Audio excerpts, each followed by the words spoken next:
شامل کریں گے۔ چین میں پانڈا کے 1 ماہ کے نومولود بچوں کی رونمائی کر دی گئی، جبکہ چین کی جانب سے امریکی چڑیا گھر کو عطیہ کیا گیا پانڈا کا بچہ 100 دن کا ہو گیا۔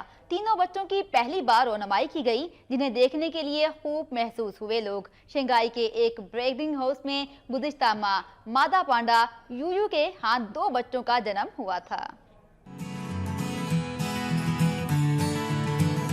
شنگھائی کے ایک بریڈنگ ہاؤس میں گزشتہ ماہ مادہ پانڈا یویو کے ہاں 2 بچوں کا جنم ہوا تھا، جن میں سے ایک نر اور ایک مادہ تھا۔ دونوں بچوں کی عمریں 1 ماہ ہونے پر انہیں پہلی دفعہ میڈیا کے سامنے لایا گیا۔ بچوں کو ابھی نام نہیں دیے گئے۔ نر بچے کا وزن 1.3 کلو گرام جبکہ مادہ بچے کا وزن 1.1 کلو گرام ریکارڈ کیا گیا۔ دونوں جڑواں بہن بھائیوں کی پیدائش کے درمیان 16 منٹ کا وقفہ ہے۔ چین کی جانب سے امریکہ کو عطیہ کیے گئے پانڈا کے 2 بچے 100 دن کے ہو گئے ہیں۔ اٹلانٹا کے چڑیا گھر میں چین سے لایا گیا پانڈا کا بچہ پینٹ بھی 100 روز کا ہوا تھا تو میڈیا کے نمائندوں کو اس سے متعارف کرایا گیا تھا۔ 15 کلو وزنی پینٹ نے اپنی معصوم شرارتوں سے شائقین کے دل جیت لیے۔ تینوں بچوں کو مصنوعی دودھ فراہم کیا جاتا ہے۔